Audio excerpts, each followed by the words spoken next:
Welcome back to my channel Bong crafter 6। আজকের ভিডিওতে তৈরি করব আকন্দ ফুলের ওপর একটা ক্লে জুয়েলারি। এই ক্লে জুয়েলারিটার রিকোয়েস্ট করেছেন মৌমিতাদি, বলেছিলেন আকন্দ ফুলের ওপর একটা জুয়েলারি তৈরি করতে বা আকন্দ ফুল তৈরি করতে। তো শুধু ফুল কেন তৈরি করব, জুয়েলারিটাই তৈরি করে দেখিয়ে দিই। তো তার জন্য এখানে প্রথমে ফেভিক্রিলের মোল্ডেড ক্লে নিয়ে নিয়েছি, তারপর এর মধ্যে যে হার্ডনারের রেসিন থাকে দুটোকে সমান পরিমাণে মিশিয়ে মেখে নিয়েছি।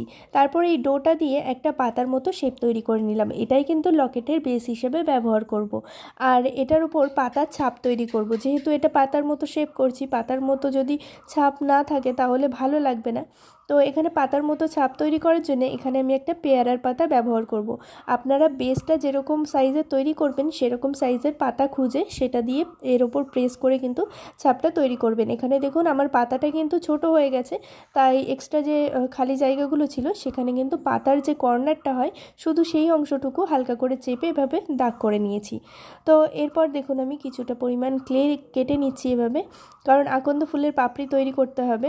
তো তার জন্য এখানে সমান 5টা অংশ এইভাবে কেটে নিয়েছি, নয়তো পাপড়িগুলো একটার চেয়ে আরেকটা ছোট বড় হয়ে যেতে পারে। তো প্রত্যেকটা পাপড়ি আমি এভাবে তৈরি করে নেব, তারপর আকন্দ ফুলটা তৈরি করব। যখন আপনারা কিছু কমেন্ট বক্সে জানান যে এইটা তৈরি করো বা ওটা তৈরি করো, তখন কিন্তু বেশ ভালো লাগে আমার, আর নতুন নতুন আইডিয়া পাই। তাই সবার কাছে রিকোয়েস্ট করব, সবাই ভিডিওটা শুধু দেখবেন তা নয়, অবশ্যই একটা কমেন্ট করে জানাবেন পরবর্তী ভিডিওতে কি দেখতে চান। তাতে আমারও একটা নতুন আইডিয়া হবে, আর আপনাদেরও যদি কোনো প্রয়োজন হয় তাহলে সেটাও মিটবে। আর এছাড়াও সবার কাছে একটাই রিকোয়েস্ট করব, যারা আমার ভিডিও দেখে যা কিছু বানাবেন পারলে আমার ফেসবুক পেজ বং ক্রাফটার 6-এ একটা মেসেজের মাধ্যমে দেখাবেন আমাকে, তাহলে আমার খুব ভালো লাগবে জিনিসটা, যে আমার ভিডিও দেখে কেউ শিখছে বা কেউ বানাতে পারছে। এই জিনিসগুলো আমার ভালো লাগবে। আর তার চেয়ে বড় কথা, কেউ যদি আমার চেয়েও বেশি ভালো বানাতে পারে আমার ভিডিও দেখে, সেটা আমার আরও বেশি ভালো লাগবে। তো যাই হোক, এখানে দেখুন পাপড়িগুলোকে আমি পরপর এভাবে সাজিয়ে নিয়েছি, আর এর মাঝখানে একটা এভাবে ক্লে গোল করে চ্যাপ্টা করে বসিয়ে দিলাম। এরপর আকন্দ ফুলের মাঝখানে যে জিনিসটা থাকে ওটাকে তৈরি করব। তো ওটাকে কীভাবে তৈরি করব, সত্যি কালকে থেকে যখনই আমি কমেন্টটা দেখেছি ভেবে তো নিয়েছিলাম যে আজকে ভিডিওটা দেব, কিন্তু বুঝেই উঠতে পারছিলাম না যে কিভাবে আমি জিনিসটা তৈরি করব, কারণ ভেতরের অংশটা অনেকটাই কিন্তু মানে সূক্ষ্ম কাজ করতে হয়। তো যাই হোক, এখানে আমি দেখুন কিছুটা ক্লে নিয়ে এভাবে 3 কোণা এভাবে আঙুল দিয়ে চেপে চ্যাপটা করে নিলাম। আর এরপর বাকি যে কর্নারগুলো থাকে ওখানে তো অনেকগুলো পার্ট থাকে, তো সেগুলো তৈরি করার জন্য এক্সট্রা করে এভাবে আমি ক্লে চ্যাপটা করে বেলে নিয়ে এভাবে এর সাথে কিন্তু আটকে দিলাম। এরপর দেখুন প্রত্যেকটা কর্নারে এইভাবে যদি করা হয় তাহলে কিন্তু এই জিনিসটা তৈরি হয়ে যাবে। তো এই ভিডিওটা যখন তৈরি করব ভাবছিলাম, সত্যি বুঝতে পারছিলাম না যে কিভাবে তৈরি করব, তবে ভেবেছিলাম যে তৈরি তো করতেই হবে যে কোনোভাবে হোক। তো এভাবেই তৈরি করে নিলাম। আর অবশ্যই কিন্তু কমেন্ট বক্সে জানাবেন যে এই ফুলটা কীরকম হয়েছে বা কতটা কিছু বানাতে পারলাম। আমি জানি না ঠিকঠাক করে আমি বানাতে পেরেছি কি না, তবে সত্যি কথা বলতে প্রথমবার যেহেতু বানিয়েছি তো আমার কিন্তু বেশ ভালো লেগেছে। মানে নিজের কাজ হিসেবে ভালো লেগেছে তা নয়, জিনিসটা বানাতে পেরেছি কিছুটা হলেও, এটাই ভালো লেগেছে। তো যাই হোক, এখানে দেখুন পাপড়িগুলোকে একটুখানি আমি মাথার দিকে সরু করে নিলাম। এরপর যে ওপরের অংশটা মানে ভেতরের অংশটা তৈরি করেছিলাম সেটাকে ভেতরে এভাবে বসিয়ে দিয়ে পাপড়িগুলোকে এভাবে কার্ভ করে দিচ্ছি। এবার দেখুন আকন্দ ফুলের মতো লাগছে কিছুটা। আর এখানে যা কিছু আমি তৈরি করি আপনাদের রিকোয়েস্টে হোক বা নিজের ইচ্ছাই হোক, যা কিছুই ভিডিও দিই না কেন, আমি কিন্তু অর্ডার না পেলে এক্সট্রা করে আর বানাই না। কেউ অর্ডার করলে তখন তার মতো করে বানিয়ে দিই সেম জিনিসটা। আর এমনিতে কিন্তু প্রত্যেকটা জিনিসই আমি প্রথমবার ট্রাই করি আর সেটার ভিডিওই আপনাদের সাথে শেয়ার করি।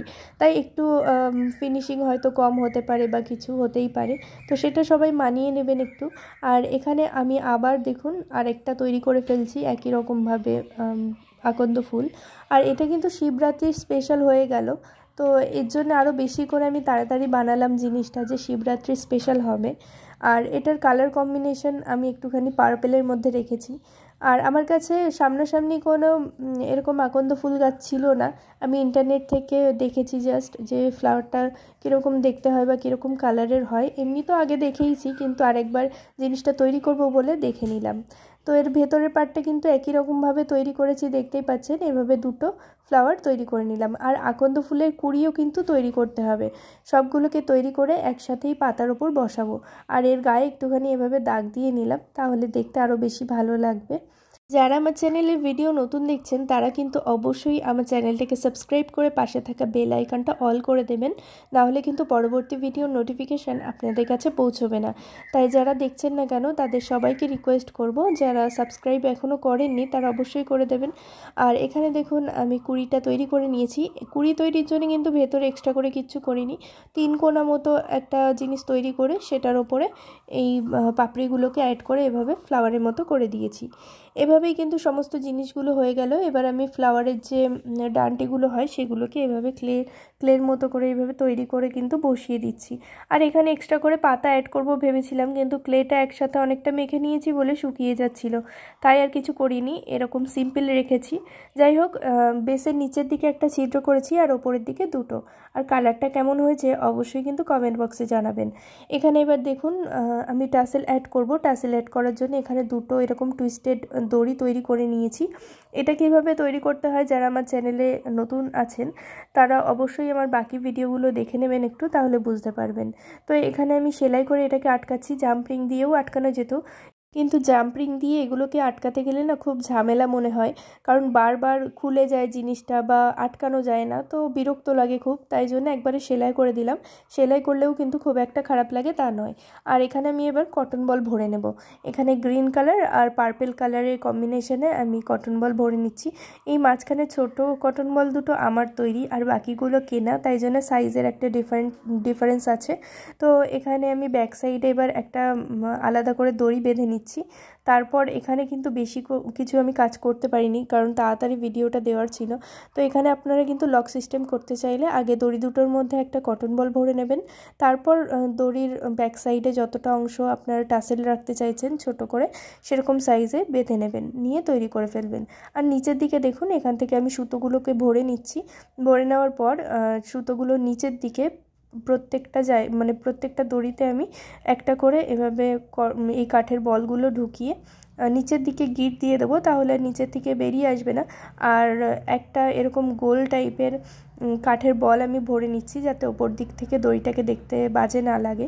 তো এবার দেখুন কতটা সুন্দর লাগছে। এবার প্রত্যেকটা সুতোর মধ্যে দিয়ে এই কাঠের বিটগুলো ভরে নিয়ে এগুলোকে আমি বেঁধে দেবো, আর নিচের দিকে এভাবে গিট দিয়ে নিয়েছি। তো আজকের ভিডিওটা এই পর্যন্তই ছিল। পরবর্তী ভিডিওতে কি দেখতে চান অবশ্যই কমেন্ট করে জানাবেন, আর পরবর্তী ভিডিওতে নতুন কোনো কালেকশন নিয়ে আসবো। আর আরেকটা কথা বলার ছিল, আপনারা যদি কেউ অনলাইন কোর্স করতে চান, মানে লাইভ কোর্স করতে চান জুয়েলারির ওপর, তাহলে অবশ্যই আমার ফেসবুক পেজ বং ক্রাফটার 6-এ যোগাযোগ করবেন। আর সেখানে গিয়ে কোর্সের সমস্ত ডিটেলস জেনে নিয়ে আপনারা কিন্তু নতুন কোর্সে ভর্তি হতে পারেন। আর ব্যাচটা কিন্তু আমি মার্চ মাস থেকে শুরু করব। তো আপনারা যারা ভর্তি হতে চাইছেন বা ক্লাস করতে চাইছেন অবশ্যই কিন্তু আমার পেজে গিয়ে যোগাযোগ করবেন। আর এই জুয়েলারিটা কেউ পারচেস করতে চাইলে সেক্ষেত্রেও কিন্তু পেজে যোগাযোগ করবেন। দেখা হচ্ছে পরবর্তী ভিডিও।